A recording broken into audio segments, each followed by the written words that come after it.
I have 11 sons. The first is quite unsightly on the outside, but earnest and clever. Nevertheless, although I love him as I do all my children, I do not think very highly of him. His way of thinking seems to me too simple. He looks neither to the right nor to the left, nor into the distance. He constantly runs, or rather rotates, around in his little circle of thought. The second is handsome. Slender, well-built, it is delightful to see him in a fencing pose. He is too clever, but has experience of the world as well. He has seen a lot, and so it seems that even the natural landscape itself speaks more intimately to him than those who have stayed home. Although this asset is certainly not due solely or even essentially to his travels, rather it belongs to his inimitable nature, which is, for example, acknowledged by everyone who tries to imitate him as he dives acrobatically and with multiple somersaults and an almost wild restraint into the water. The courage and enthusiasm last until the end of the diving board, but instead of jumping, the imitator suddenly sits down and raises his arms in apology. And despite all this, I should actually be happy to have such a child after all. My relationship to him is not unclouded. His left eye is slightly smaller than the right one, and blinks a lot. A little flaw, certainly, that makes his face even more dashing than it would have been otherwise, and considering how unapproachably self-contained he is by nature, no one would take disapproving notice of his smaller, blinking eye. I, his father, do so. Of course, it is not this physical flaw that pains me, but the slight irregularity in his soul that somehow corresponds to it. Some poison infecting his blood, some inability to perfect his natural disposition that is only visible to me. On the other hand, this especially makes him my own true son, for this flaw of his is also the flaw of our entire family, and only particularly evident in this son. The third son is equally handsome, but it is not the kind of handsomeness that pleases me. It is the handsomeness of a singer, the curved lips, the dreamy eyes, the head that requires a drapery behind it to have an effect, the excessive arching breast, the hands that are quick to rise up and far too quick to be lowered, the legs that act coyly because they can carry no weight, and furthermore, the sound of his voice is not full. It deceives for a moment, allows the expert to prick up his ears, but runs out of breath soon thereafter.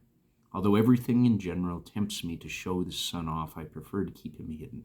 He does not impose himself, not because he is aware of his shortcomings, but out of innocence. Also, he feels strange in these times, as though he belongs to a family, but also to another one lost to him forever. He is often listless, and nothing can cheer him up. My fourth son is perhaps the most sociable of all. Truly a child of his time, he can be understood by everyone. He stands on common ground with all, and everyone is inclined to give him a nod. Perhaps from this general recognition, his nature gains a kind of lightness, his movements a kind of freedom, his judgment a kind of carelessness.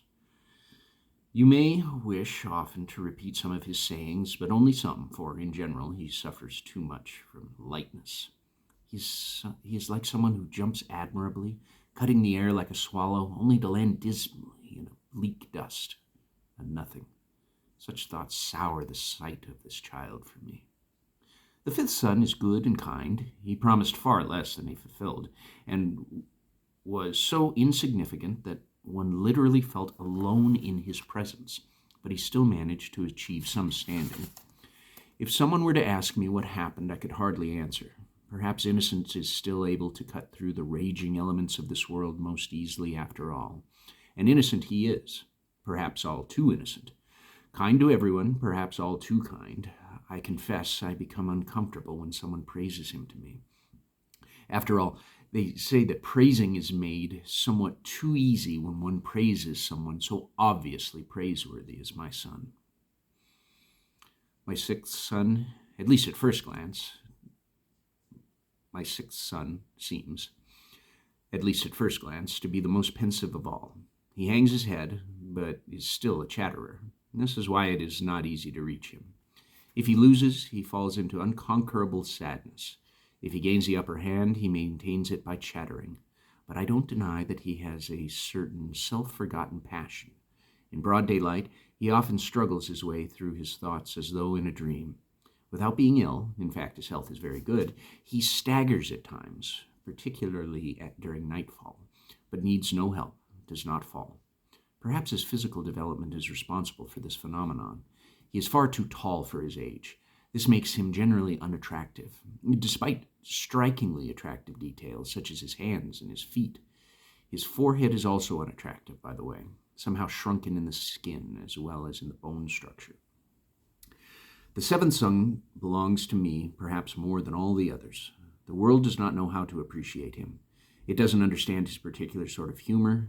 I do not overestimate him. I know he is limited enough.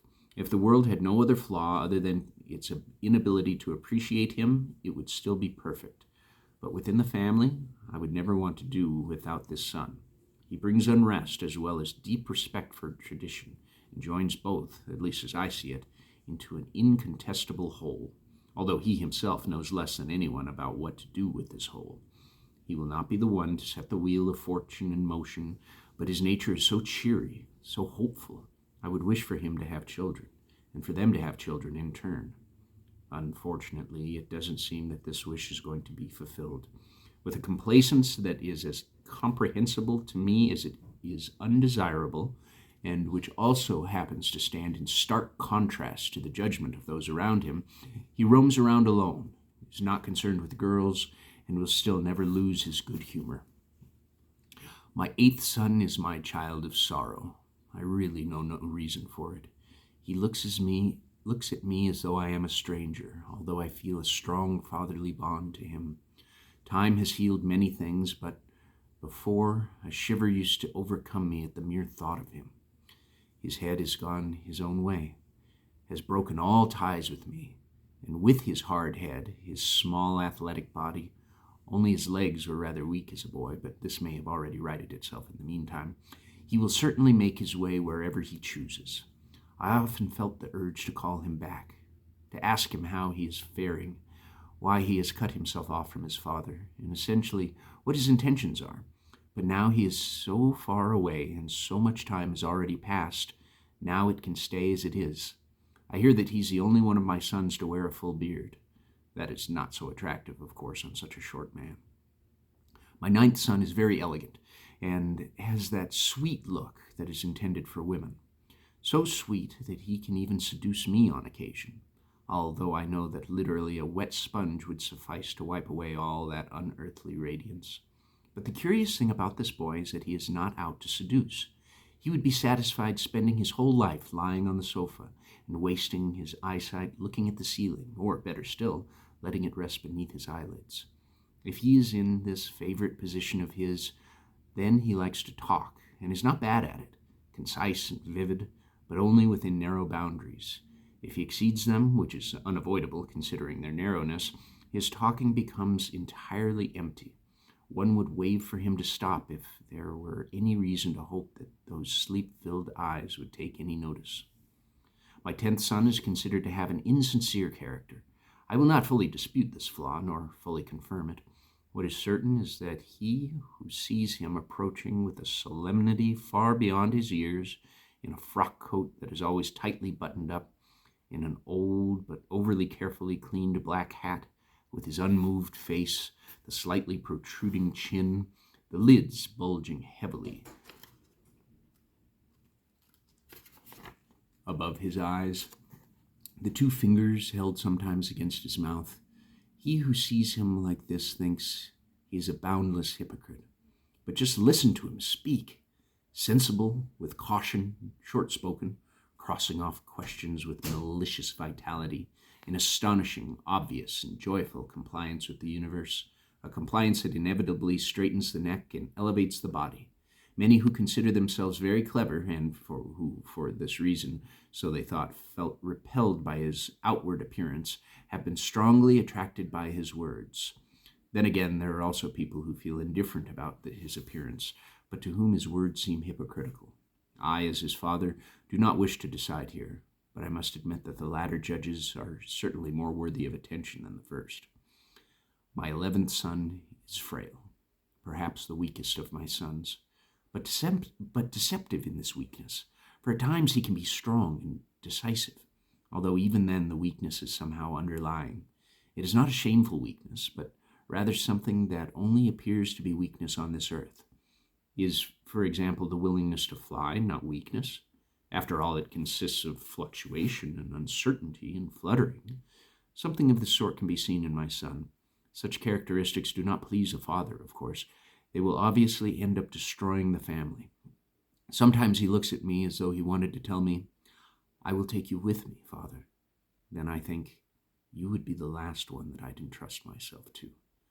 And then his eyes seem to say again, "Well, at least I'll be last then." These are my 11 sons.